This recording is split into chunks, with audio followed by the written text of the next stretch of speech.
Olá pessoal, tudo bem? Aqui é o professor Supernova. Vamos aí para mais uma videoaula, mas antes de mais nada vai lá, se inscreve no canal, ativa o sininho para não perder nada daquele like positivo. Não custa nada, ajuda bastante o canal crescer, desenvolver também, ajuda bastante nossos colegas concurseiros aí a localizarem com maior facilidade aí os vídeos para auxiliar nos seus estudos, tá bom? Então não custa nada, ajuda bastante, se inscreve no canal, dá aquele like positivo e vem contigo.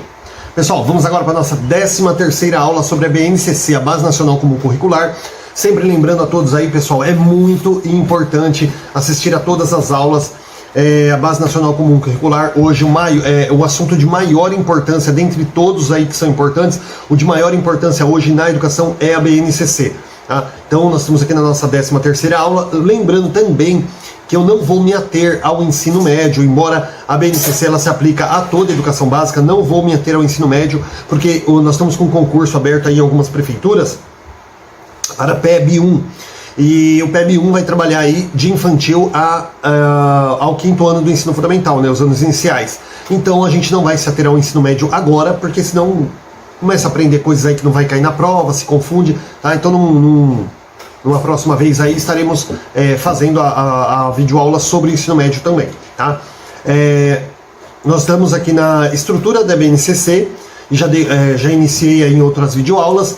E já falamos sobre os eixos estruturantes da educação infantil, falamos aí sobre os 6 direitos de aprendizagem da educação infantil e agora nós vamos dar início aqui ao subtítulo, os campos de experiência. Tá? Nós vamos falar dos campos de experiência. Nós temos aí 2 eixos estruturantes na educação infantil. Baseado nesses eixos, a criança tem 6 direitos de aprendizagem, que eu falei na última aula aí. Tá? E agora nós vamos falar sobre os 5 campos de experiências a trabalhar esses direitos de aprendizagens dentro dos eixos estruturantes, tá bom? É uma coisa ligada à outra. Então vamos lá. Considerando que na educação infantil as aprendizagens e o desenvolvimento... as aprendizagens e o desenvolvimento das crianças têm como eixos estruturantes as interações e as brincadeiras, os 2 eixos, tá? Interações e brincadeira, assegurando-lhes os 6 direitos, pessoal, ó, direitos de conviver, brincar, participar, explorar, expressar-se e conhecer-se. A organização curricular da educação infantil na BNCC está estruturada em 5 campos de experiências, no âmbito dos quais são definidos como os objetivos de aprendizagem e desenvolvimento. Os campos de experiências constituem um arranjo curricular que acolhe as situações e as experiências concretas da vida cotidiana das crianças e seus saberes, entrelaçando-os aos conhecimentos que fazem parte do patrimônio cultural. Então assim, pessoal, esse primeiro parágrafo falou exatamente o que eu tinha falado antes. Se eu soubesse, tinha lido ele antes, tá? Então aqui fala, né, que nós temos aí 2 eixos estruturantes, que são as interações e as brincadeiras, 6 direitos de aprendizagem, que é conviver, brincar, participar, explorar, expressar e conhecer, tá? Tem que decorar esses 6 eixos aí. E dentro, claro, desses 6 eixos tem 5 campos de experiências que a gente vai conhecer aqui abaixo, tá? A definição e a denominação dos campos de experiências também se baseiam no que dispõem as diretrizes curriculares nacionais da educação infantil, em relação aos saberes e conhecimentos fundamentais a serem propiciados às crianças e associados às suas experiências, considerando esses saberes e conhecimentos os campos de experiências em que se organiza a BNCC são. Então vamos lá, o primeiro campo de experiência, o eu, o outro e o nós. Primeiro campo de experiência, o eu, o outro e o nós. É na interação com os pares e com adultos que as crianças vão constituindo um mundo próprio de agir, sentir e pensar, e vão descobrindo que existem outros modos de vida, pessoas diferentes, com outros pontos de vista. Conforme vivem suas primeiras experiências sociais, na família, na instituição escolar, coletividade, né, as crianças constroem percepções e questionamentos sobre si e sobre os outros, diferenciando-se e simultaneamente identificando-se como seres individuais e sociais. Ao mesmo tempo que participam de relações sociais, de cuidados pessoais, as crianças constroem autonomia e senso de autocuidado, de reciprocidade e de interdependência com o meio. Por sua vez, na educação infantil, é preciso criar oportunidades para que as crianças entrem em contato com outros grupos sociais e culturais, outros modos de vida, diferentes atitudes, técnicas e rituais de cuidados pessoais e do grupo.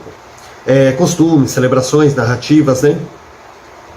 Nessas experiências, elas podem ampliar o modo de perceber a si mesmas e ao outro, valorizar sua identidade, respeitar os outros e reconhecer as diferenças que nos constituem como seres humanos. Eu vou estar lendo tudo, pessoal, para depois estar explicando, para justamente de repente não fazer a explicação e a leitura tá logo em seguida, tá? Então vamos lá, o eu, o outro e o nós. É o que? A criança conhecer a si mesma, como pessoa, como ser humano, reconhecer que existe outras crianças, existem outros adultos, outras pessoas, e que ela faz parte de um todo, ou seja, que ela não é um ser magnânimo ali, não é um Deus, né, criador do universo ali, que tudo tem que girar em torno dela.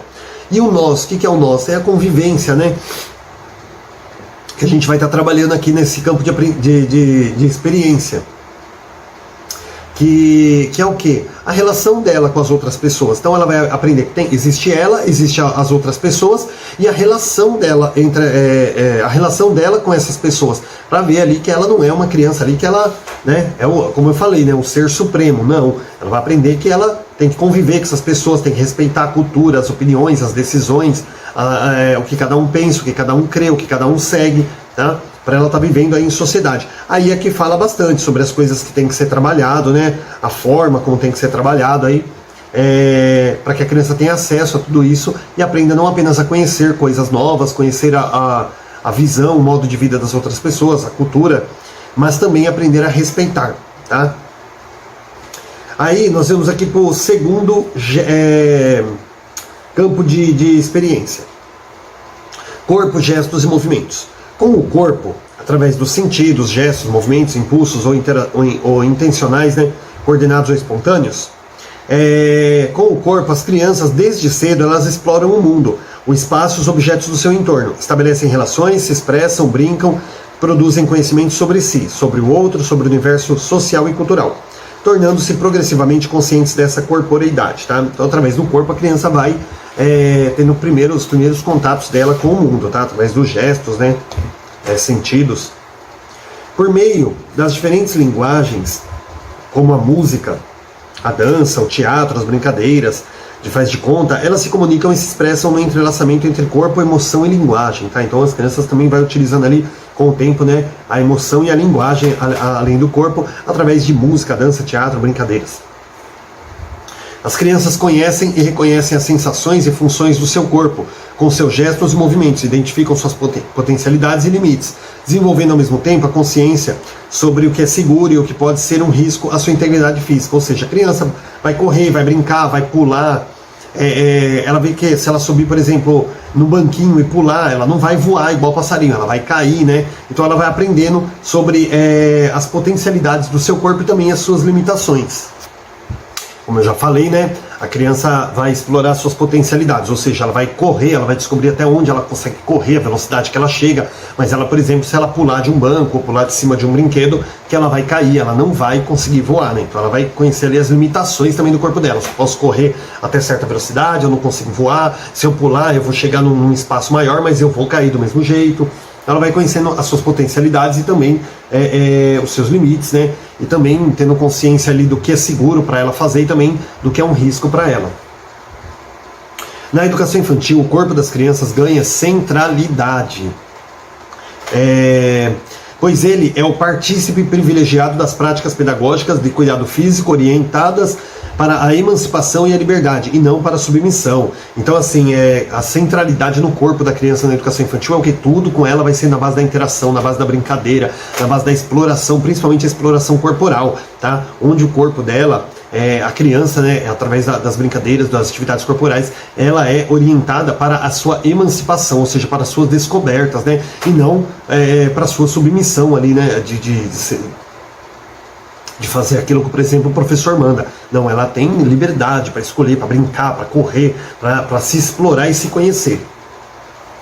Assim, a instituição escolar precisa promover oportunidades ricas para que as crianças possam, sempre animadas pelo espírito lúdico e na interação com seus pares, explorar e vivenciar um amplo repertório de movimentos, gestos, olhares, sons e mímicas com o corpo, para descobrir variados modos de ocupação e o uso do espaço com o corpo, tais como sentar com apoio, rastejar, engatinhar, escorregar, caminhar, apoiando-se em berços, mesas e cordas, saltar, escalar, equilibrar. Gente, olha, correr, dar cambalhotas, aqui tem diversos exemplos aí. Então a instituição escolar precisa promover espaços, tempos, atividades aí para que a criança possa explorar o seu corpo e ter contato com todas essas coisas aqui que foi falado, tá?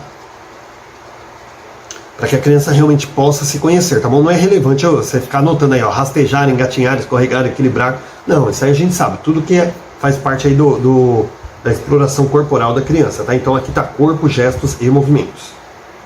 Agora nós vamos aqui para o terceiro campo de experiência, traços, sons, cores e formas.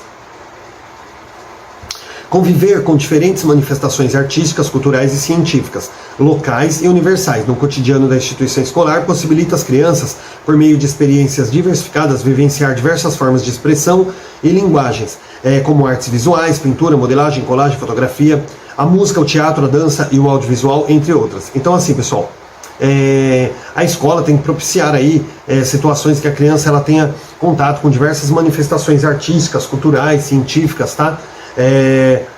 Tanto locais ali do seu entorno quanto universais, coisas aí que envolvem aí a vivência mundial, para que a criança realmente consiga, né, ter uma maior gama, um maior conhecimento acerca dessas manifestações, tá? Seja artística, cultural, científica. Pessoal, hoje minha rinite está atacada aqui, toda hora eu tenho que pausar o vídeo.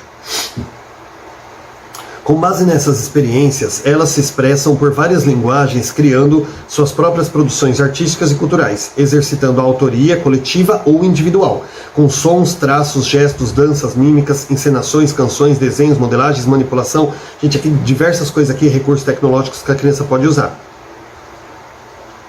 Essas experiências contribuem para que desde muito pequenas as crianças desenvolvam um senso estético e crítico, o conhecimento de si mesmas, dos outros e da realidade que a cerca. Então, esse tipo de experiências que a gente falou aqui em cima, com diversos tipos de linguagem, contribuem para que as crianças, desde pequenininha, elas comecem a trabalhar, desenvolver aí seu senso estético. Ou seja, o que é um senso estético? Procurar sempre fazer uma atividade da melhor forma, com maior perfeição, se dedicando mais, tá? Portanto, a educação infantil precisa promover a participação das crianças em tempos e espaços para a produção, manifestação e apreciação artística, de modo a favorecer o desenvolvimento da sensibilidade, da criatividade, da expressão pessoal das crianças, permitindo que se apropriem e reconfigurem permanente a cultura e potencializem suas singularidades, ao ampliar repertórios e interpretar suas experiências e vivências artísticas. Então assim, pessoal, parei para dar uma relida aqui porque ficou meio confuso. Então assim, pessoal, a educação infantil ela tem que promover situações aí que a criança possa ter contato realmente, promover tempos e espaços que a criança possa realmente se abrir, se expressar de forma artística, de forma cultural, para que a criança realmente possa ali explorar esse tipo de produção na sua vida, tá? Então a escola precisa sempre promover esses espaços para que a criança possa se apropriar disso, possa buscar esse tipo de coisa. Certo? Agora a gente vai aqui para o nosso quarto campo de experiência, que é escuta, fala, pensamento e imaginação. Desde o nascimento, as crianças participam de situações comunicativas cotidianas, com as pessoas com as quais interagem. As primeiras formas de interação do bebê são os movimentos do seu corpo, o olhar, a postura corporal, sorriso, choro e outros recursos vocais que ganham sentido com a interpretação do outro. Tá? Então assim, desde o nascimento as crianças aí, elas vão se comunicando com as crianças, né? E as primeiras formas realmente são aqueles gestos que o bebê faz, se esperneando, gritando, chorando, ou dando risada, né? E a partir do momento que a pessoa que está vendo interpreta aquilo de alguma forma, a criança vai percebendo o significado que tem. Por exemplo, se ela sorri, o papai e a mamãe sorri de volta para ela, né? Fica feliz.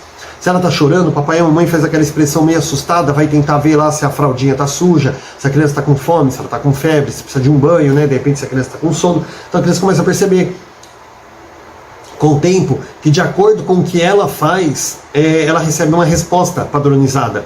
Então ali vai criando sentido esses gestos e movimentos dela, né? De acordo, gestos e movimentos...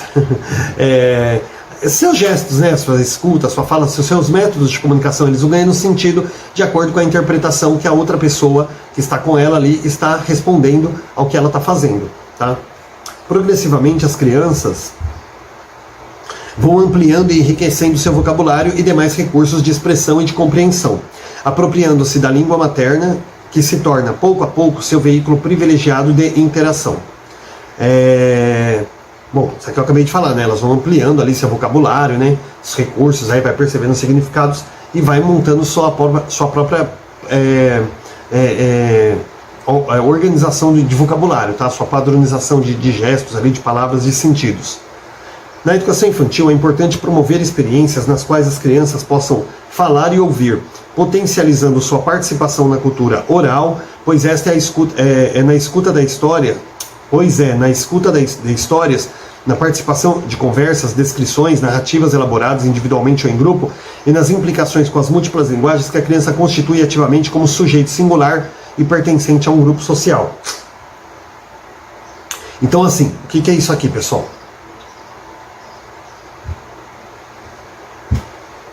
Isso aqui vai relembrar bastante a época da educação tradicional, que a criança não podia participar, não podia falar, não podia questionar, o professor falava e o aluno só copiava. E não, aqui fala bastante sobre a questão da roda de conversa. Tem que deixar, gente, é uma coisa que eu prego muito isso nas minhas reuniões de pais. Tem que deixar a criança falar, tem que deixar a criança se expressar. Eu já falei assim, tem horas que... Agora minha filha cresceu um pouquinho, tá com 12 anos, mas quando ela tava com 7, 8 anos, gente, era muito engraçado, porque tinha vez que eu chegava da escola, né? E aí minha filha chegava e ela queria contar o dia dela. Gente, é dia que eu tinha que abrir uma cerveja, sentar no sofá para ouvir essa menina falar. E falava cada detalhe, cada mínima coisa, até uma folha que balançou na árvore, a menina falava. E eu ouvia. Minha esposa às vezes não tinha muita paciência para ouvir. Eu ouvia. Porque eu via a importância que era para ela expressar tudo o que aconteceu. E cada vez ela buscava se entreter mais na aula. Era como se ela tivesse uma obrigação de fazer um relatório para os pais. Então ela prestava atenção em tudo, em cada detalhe, se atia a tudo que era tipo de coisa. Porque ela tinha realmente essa questão, e chegava em casa, ela passava tudo detalhadamente. E o que acontece com os nossos alunos? Muitas vezes os pais, né, são relações aí de comunidades de periferia, né, uma comunidade mais que não tem muito assim aquela formação que nós temos. E aí o que acontece? A criança, saiu da escola, vai falar alguma coisa, o pai já mete uma chupeta na boca da criança, ou dá um doce, ou dá um pirulito, não quer ouvir a criança falar, sabe? Tá preocupado demais com o seu celular, com o seu tablet ali, com as suas informações digitais, para ouvir a criança, para ouvir o filho, para ouvir o irmãozinho. E a criança quer contar tudo que aconteceu na escola e o pai e a mãe não quer ouvir. Aí quando chega de tarde, a mãe que tem que fazer janta, fazer um monte de coisa, não quer ouvir do mesmo jeito. Quando chega à noite, a mãe quer assistir novela, o pai está cansado, está nervoso. Não ouvem a criança e a criança vai ficando frustrada. E eles não percebem que isso, com o tempo, vai fazendo com que a criança perca a vontade de estudar, perca a vontade de tudo na escola. Porque ela não vê significado, porque o primeiro significado que a criança vê é passar para as pessoas aquilo que ela aprendeu. Você vê, nós somos adultos, e quando nós chegamos em casa, assim, do trabalho, nós queremos chegar em casa e contar tudo o que aconteceu, né? Contar o nosso dia como foi, nós queremos contar isso. E as pessoas não entendem que a criança, muito mais do que o adulto, ela quer contar o dia dela. E os pais não ouvem os filhos, né? Então é muito importante, por exemplo, nas rodas de conversa na escola, muitas vezes é o único lugar onde a criança acaba tendo a oportunidade de se expressar, de se comunicar. Então é muito importante essa roda de conversa diária, deixar a criança falar mesmo, expressar. Não pode ficar interrompendo a criança quer falar, o professor, tá, só um minutinho, agora deixa eu contar a história. Claro que também tem um momento que você tem que falar para eles prestarem atenção, mas depois tem que deixar eles falarem à vontade, mesmo que falar tudo ao mesmo tempo. Você começa ali colocando uma ordem, mas se você vê que todo mundo quer falar, meio que deixa todo mundo se expressar ali, cada um vai falar com o outro que está na sua frente, mas tem que deixar a criança se expressar, gente, porque é muito importante essa comunicação, para que a criança se desenvolva também, tá? E eu peguei meio pesado aqui nessa questão aqui nesse parágrafo, porque realmente acontece muito, gente, que às vezes a escola é o único local onde a criança consegue se comunicar, consegue se expressar. Tá? Muitas vezes isso não é caso isolado, não. São muitos casos aí que a criança em casa, ela não consegue falar nada, porque o adulto não dá voz para a criança. Isso acontecia na nossa época, né? Eu que sou um pouquinho mais velho, acontecia na nossa época. E acontece hoje também ainda. Tá? Muitos adultos aí que não dão realmente a oportunidade da criança se expressar, de falar, né, aquilo que é importante para ela. Desde cedo, a criança manifesta curiosidade com relação à cultura e escrita. Ao ouvir e acompanhar a leitura de textos, ao observar os muitos textos que circulam no contexto familiar, comunitária e escolar, ela vai construindo sua concepção de língua escrita, reconhecendo diferentes usos sociais da escrita, dos gêneros, suportes e portadores, tá? Então a criança, desde cedo, ela tem aquela necessidade, aquele interesse de manifestar-se de forma escrita, né? Ela vai começar ali com desenhos, depois ela muda para as garatujas, depois vai mudando para o rabisco, e tem uma grande evolução. Eu, inclusive tem as minhas videoaulas ali sobre a escrita e a linguagem, que eu fiz, acho que a Delia Lerner, se eu não me engano é a Delia Lerner, né?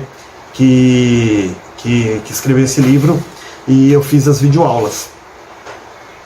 E fala muito sobre essa questão da escrita, né, a evolução da escrita. E a criança ela vai manifestando esse desejo, e com o tempo ela vai descobrindo as diversas formas de se escrever, as diversas formas de se comunicar também, tá? Desde a forma formal, a gíria, a coisa mais informal ali, tá bom? Nossa, gente, hoje realmente está difícil aqui a rinite, viu? Na educação infantil, a imersão na cultura escrita deve partir do que as crianças conhecem e das curiosidades que deixam transparecer. Tá? Então, sempre, quando a gente vai trabalhar com cultura na educação infantil, cultura escrita, isso deve sempre partir daquilo que as crianças já conhecem e daquelas curiosidades que elas têm, que elas deixam transparecer. Então o professor trabalhar a partir da criança, não chegar lá com conteúdo e falar, puxa, eu acho que isso aqui é legal para eu trabalhar e pumba lá na sala, não. Ele tem que ver o que as crianças conhecem, até onde elas chegam ali na escrita, e trabalhar a partir daquilo, e a partir daquilo, das curiosidades que elas deixam ali transparecer. Ou seja, você vê que a criança tem uma curiosidade a respeito de alguma coisa, trabalhe a partir daquilo, né, que você vai instigar muito melhor a criança, você vai trazer muito maior o interesse dela nas atividades, tá bom? As experiências com a literatura infantil propostas pelo educador, mediador entre os textos e as crianças, contribuem para o desenvolvimento do gosto pela leitura, do estímulo à imaginação e da ampliação do conhecimento ao mundo. Tá? Mas, sempre assim, ó, aqui está falando sobre experiência com a literatura proposta pelo educador, legal, só que os livros não podem ser propostos pelo professor, tá? Você tem que colocar uma gama de livros ali e deixar que cada um pegue aquele livro que é do seu interesse, tá bom? Nunca ficar colocando para as crianças aquilo que você acha que elas vão gostar, e sempre deixar que elas escolham. Além disso, o contato com histórias, contos, fábulas, poemas, cordéis propicia a familiaridade com livros, com diferentes gêneros literários, a diferenciação entre ilustrações e escrita, a aprendizagem da direção da escrita e as formas corretas de manipulação de livro. Então, contato com histórias, fábulas, né, poemas aí, vai realmente desenvolvendo na criança, né, estimulando a leitura das crianças, o interesse delas, onde elas vão mais para frente conhecer vários gêneros literários, a diferença entre ilustrações e escrita e por aí, né? Ela vai se desenvolvendo em relação à cultura literária também. Nesse convívio com textos escritos, as crianças vão construindo hipóteses sobre a escrita que se revelam, inicialmente em rabiscos e garatujas, que eu já falei, e à medida que vão conhecendo letras e escritas espontâneas, não convencionais, mas já indicativas da compreensão da escrita como sistema de representação da língua. Olha só, pessoal, eu vou deixar o link da videoaula da Delia Lerner, né, sobre a leitura e a escrita, não sei se é uma ou duas aulas, eu vou deixar o link aí para vocês, e né, quem tiver interesse é legal assistir realmente isso aqui, que aí explicita um pouquinho mais detalhado esse quarto campo de experiência aqui, tá, que é a escuta, fala, pensamento e imaginação. Vai falar bastante aí sobre essa questão da escrita e da linguagem. Vamos agora para o nosso quinto campo de experiência, que fala sobre espaços, tempos, quantidades, relações e transformações. Vamos lá. As crianças vivem inseridas em espaços e tempos de diferentes dimensões, em um mundo constituído de fenômenos naturais e socioculturais. Desde muito pequenas, elas procuram se situar em diversos espaços, rua, bairro, cidade, né? E em tempos, dia, noite, hoje, ontem, amanhã, demonstram também curiosidade sobre o mundo físico, né? O seu próprio corpo, os fenômenos atmosféricos, animais, plantas, transformações, diferentes tipos de materiais, possibilidades de sua manipulação. Então, elas também têm curiosidade sobre o mundo físico e o mundo sociocultural, que seria as relações de parentesco, sociais, entre as pessoas que se conhecem, como vivem, em que trabalham essas pessoas, quais são as suas tradições, seus costumes, a diversidade entre elas, né? Então elas vão demonstrando aí curiosidade sobre o mundo físico e também o mundo sociocultural. Além disso, nessas experiências e em muitas outras, as crianças também se deparam frequentemente com conhecimentos matemáticos. Nossa, tem bastante coisa aqui. Que igualmente aguçam a curiosidade. Portanto, a educação infantil ela precisa promover experiências nas quais as crianças possam fazer observações, manipular objetos, investigar, explorar seu entorno, levantar hipóteses e consultar fontes de informação para buscar respostas às suas curiosidades e indagações. Assim, a instituição escolar está criando oportunidade para que as crianças ampliem seus conhecimentos do mundo físico e sociocultural e possam utilizá-los no seu cotidiano. Então, gente, aqui esse campo de experiência... Opa, é campo de experiência? Não, é campo de experiência, isso mesmo. Eu sempre confundo com campo de aprendizagem. Então, esse campo de experiência, pessoal, fala sobre espaços, tempos, quantidades, relações, transformações. Ele fala muito sobre o mundo físico e o mundo social, que a criança vai fazer parte ali. Também fala sobre espaços e tempos, tá? Que são os espaços, né, o seu próprio corpo, o mundo ao qual você vive, né? E tempos também, né, hoje, ontem, amanhã, de dia, de noite, de tarde, tá? Fala sobre quantidades, que eu acabei não falando aqui, que são os conhecimentos matemáticos, né, que é contagem, ordenação, relações entre quantidades, por aí vai. Também, pessoal, fala das relações e transformações da criança com o mundo, da criança com ela mesma, tá? Então é disso que vai tratar esse quinto campo de experiência aqui. Gente, para a prova, não é muito importante vocês decorarem assim 100% o que cada um desses campos de experiência aqui faz. É legal sim você ter a noção, né, do que significa cada um deles, mas também não precisa ficar bitolado aí tentando decorar isso. É importante você decorar quais são os 5 campos de experiências, tá? Que é o eu, o outro e o nós. Corpos, gestos e movimentos. Traços, sons, cores e formas. Escuta, fala, pensamento e imaginação. Espaços, tempos, quantidades, relações e transformações. Eu vou deixar todos esses subtítulos aí na descrição do vídeo, tá? Para que vocês vejam aí quais são os 5 campos de experiências, tá? E aí você vê no campo de experiência, você tem mais ou menos uma noção do que cada um representa, tá? Não precisa decorar cada uma das coisas aqui que eu falei também, senão você vai ficar louco, aí tem muito conteúdo pro concurso, tá bom? Nós vamos agora dar uma pausa, né? Já está aí com quase 30 minutos a aula, e nós vamos dar sequência na 14ª aula com os objetivos de aprendizagem e desenvolvimento para a educação infantil, tá? Objetivos de aprendizagem e desenvolvimento aí para a educação infantil, tá bom? Então essa aula aqui ficou legal porque ela ficou, né, só sobre os 5 campos de experiências aí, que a gente não fica quebrando temática aí no meio, tá? Então, pessoal, espero que vocês tenham gostado dessa aula. Não esquece de se inscrever no canal e dar aquela curtida, que ajuda bastante também, e ajuda também nossos próximos colegas aí a localizar os vídeos com maior facilidade, tá bom? Bons estudos para vocês e até a próxima aula.